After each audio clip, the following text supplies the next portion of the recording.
we're coming up on Back to the Future. Will be re-released this month. It's the 40th anniversary. Yeah. And a rare deleted scene has surfaced. I don't know if you've ever seen this. I'm going to share it with you. I will reserve any commentary. It's a 1-minute clip, but I don't know. This would have changed the movie dramatically. I'm glad they cut it.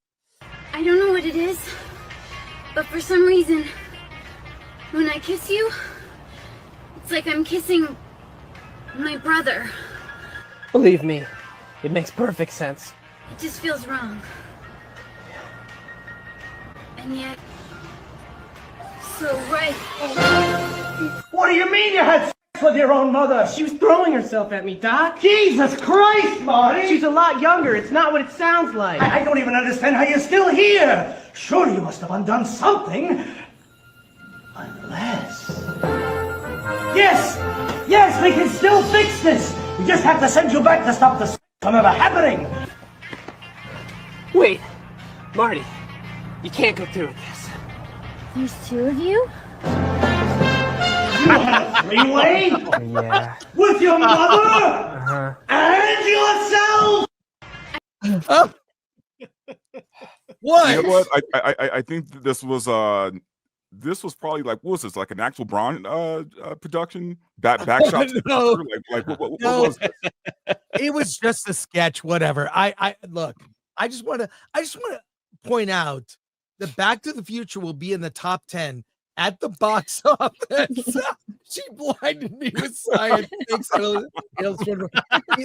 to the Future will be in the top 10 box office this week. When you look at, I mean, this is worth commenting or studying for a moment. Take the movies that are in the top 10, eliminate movies that are re-releases, eliminate anime, eliminate like Netflix. You got nothing. Look at like what are the Hollywood movies that are in the top 10 and how much are they making? I looked at Alan, you were showing me last night. There is a early access screening next week for Predator Badlands. You can see it one day before it opens on Wednesday. You can get tickets. No one is buying tickets. Literally, 69. you can see the film, and the pre-sales for that movie are incredibly soft. I think what this says is people are tired of this slop. They like these classic films, and a lot of the people going to see them will be seeing it in a theater for the first time. But what does this say about the top 10 at the box office, that new Hollywood movies are not landing? And Tron Ares is among them. And Predator. Well, I can tell you right now that from my point of view, it's just there's better TV out there right now. There's True. better TV.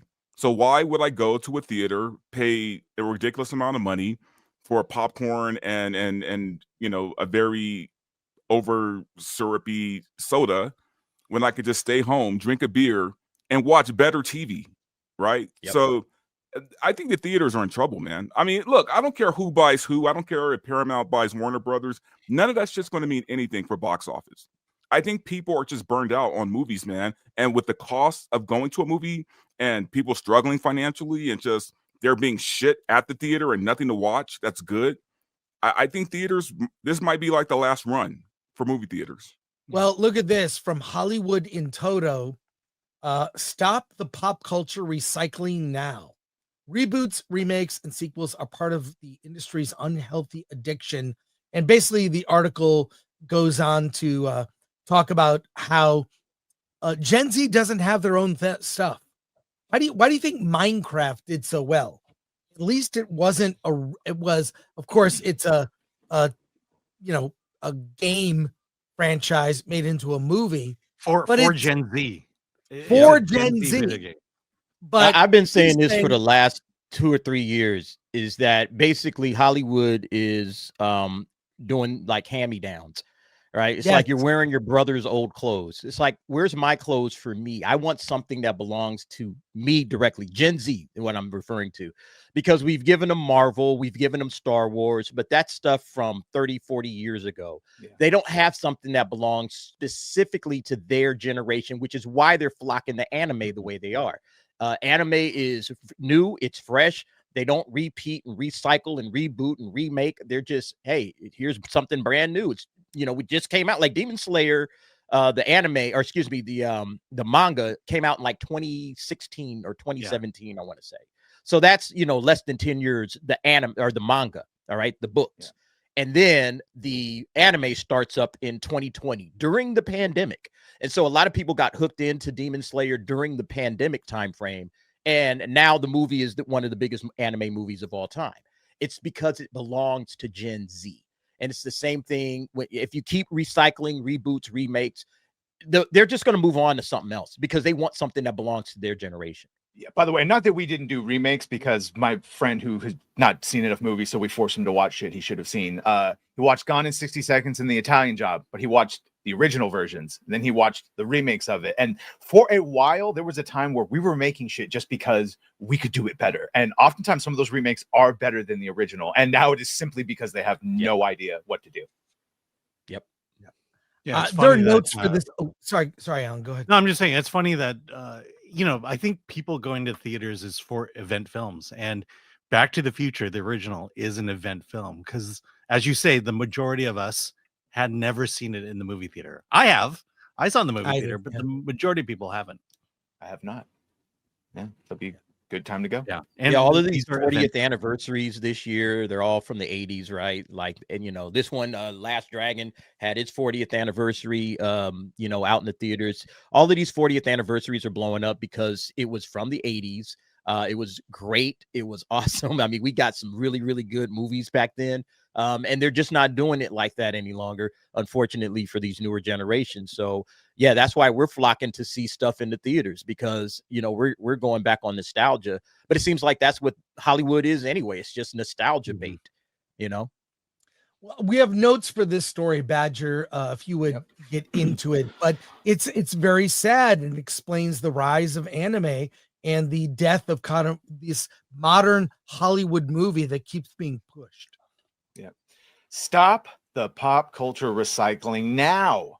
I'm tired of watching Hollywood recycle the same old franchises instead of giving us new stories. The latest example is yet another attempt to turn Miami Vice into a hit movie, even though modern audiences don't care about it and the last reboot already failed.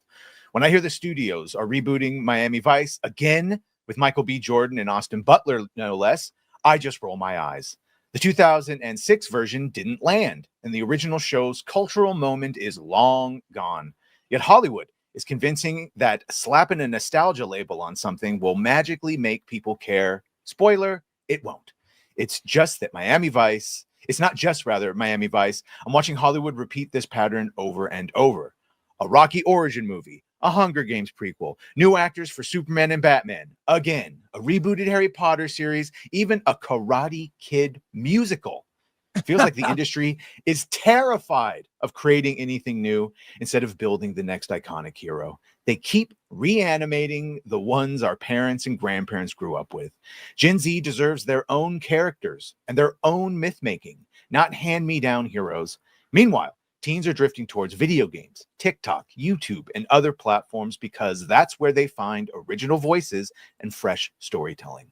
Hollywood thinks it's being safe, but I think this strategy is slowly killing their connection to young audiences.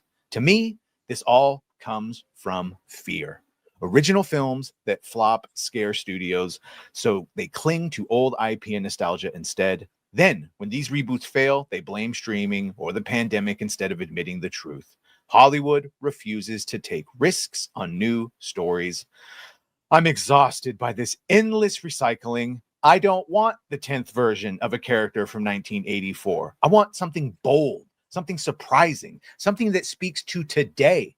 Until Hollywood realizes that, audiences will keep checking out and the industry will keep wondering why the magic is gone. Wow. Comments from everyone on the panel. Christian really nails it. I already said Shout what I out. said. I mean, I feel like Hollywood's biggest issue maybe is the money. Like they're chasing money and they're going after big IPs and big franchises that can have a big return on the investment. But the reality is they're not doing them right. They're not tapping into what made these franchises great to begin with. Like when you look at something like Star Wars, they should have been able to print money off of Star Wars for decades, and they can't. You know, They because did for 6 years. They did. Yeah, 6 years, like, exactly, and then they're done. You know, and they've destroyed the franchise. It's completely irredeemable, and there's nothing they can do with it. They're going to try, obviously, but yeah, I mean, that's the problem, is that they're so money hungry that they're not looking at, okay, let's give some new ideas a chance. You know, let's invest in a writer or a director or somebody that's creative, that has some new concepts and new things that they want to bring to the table. They're just too interested in cashing in on, you know, existing IP, existing fan bases that are big, large. They're already pre-built. You don't have to do the heavy lifting to get these franchises going, you know? So I think that's what it is. You know, will they change? Probably not. I mean, it's gonna take anime and, you know, the East dominating with K-pop Demon Hunters. Yeah, Stuff like K-pop Demon Hunters is cleaning up, and, you know, meanwhile Hollywood's just sitting there with their thumb up their asses, not knowing what to do. yeah, I do think though that just because I think it's been proven for quite a while, the past several years, that just because you have a famous IP though, that doesn't mean it'll succeed. Even if you have a big budget and a well-known IP, as we saw with Sean Aries and multiple Marvel movies and other films that have other movies that have underperformed, and even if it's new, that it's all about being well written. If it's well written, well conceived, well made, that's what even if it's a sequel to something, or I'm fine with that as long as it's well written, and anything new too. It just depends on the creative force behind it. And that I feel like, yeah, that with a famous IP, they've just fallen into this stagnation, I guess. But I'm not completely opposed to it. But at the end of the day, even if something's new, that doesn't mean it's good. But it all comes down to being well written. Yeah. When we had Justine Bateman on the show, I asked her the question of, you know, why is the big studios making $250 million movies? And she said that that's the financial model of the studios, is that they're going to invest $200 million in a movie in the hopes of making $1 billion, as opposed to investing $10 million into a movie hoping to make $30 million. The returns are there, and if you're going to invest $200 million, you're not going to do it on original IP. You're going to do it on something safe like Miami Vice here and everything we've ever gotten. And until that is proven to no longer work, we're going to continue to see it. And the Miami Vice one is funny though, because it literally they did it with Colin Farrell and Jamie Foxx. And now, granted, this one is a period, right? So it's back in, but then you go to what his other point was, that cultural moment is gone. So besides the olds, you know, which I'm aware of it, I maybe would be able to get it, but all new generation not going to understand the hype of fucking shoulder pads and all the blow you can handle. Yeah. Like, is Joseph Kosinski doing it? Yeah, that's the only other reason I might go, is because that's why. Yeah, I'm sorry. Kosinski, I like Austin Butler. But to your point, when Miami Vice ended. And when the movie came out, the Colin Farrell one, it lasted a little bit and then it ended. There's just no one's talking about this stuff. No one's looking forward to a Miami Vice movie. That's why you have to do these announcements early on of who's going to star in it, because that's the only way you're ever going to get anyone to see it, is by having names attached to it. And that still doesn't work because nobody went to watch The Fall Guy, and that had Ryan Gosling attached to it, and along with what's her name, Emily Blunt. It's like if you can put all the star. I wonder how Running Man's going to do, and I'm looking forward to Running Man. But it's not necessarily a remake, I guess, because it's completely different. It looks like accurate to the books, right? Accurate to the books, wasn't. Yeah. So I'm looking forward to seeing that. But I mean, does that get made, you know, without it being a remake? You know, somebody would just take a chance on a Stephen King book, you know, and just say, "Hey, Running Man, let's go ahead and do that." I don't know. If Arnold didn't do it before, I don't know if it gets made. Glenn Powell is kind of losing his luster. Oh no, I'm not saying Glenn Powell. I'm saying the title Running Man. The Fall Guy was a good movie, though. Yeah, no, Fall Guy was great. Fall Guy was great. No one watched it. Fall Guy Glenn was Powell, phenomenal. Yeah, I'm waiting to see the next big thing. If this doesn't work out, I think he's going to lose a little bit of his. What's he known as the leading man for? The assassin thing? Chad Powers? Twisters. Top Gun? Yeah, but it's like, Top Gun those all Maverick. make a bunch of money. You know what I'm saying? Top Gun. Any, No, they made a anyone bunch but of you? money. Anyone but you did very well. Well, look, good. I don't think this is going to end. These are safe bets. Even the Miami Vice thing, I do like the cast. Michael B. Jordan and Austin Butler, those names have, come up. So, and that's kind of cool. But a Miami Vice movie, I mean, sure. But I mean, the recycling things no one asked for. People weren't clamoring for Miami Vice or a lot of these reboots. It's a known franchise, and that's what they're going with. Well, So, look at this. I know. Scraping the bottom of the barrel. Broadway is putting on an Oh. Anne Frank musical, hip hop Oh my God. musical, portraying her as a pansexual Latina Immigrant. Yes, because they hide in attics from ICE, who are the exact same as Yahtzees. Yes. Yeah, it's a Holocaust hip hop musical causes stir in New York. This is parody, Alan, isn't it? It has to be, man. That cannot be real. We're getting trolled here.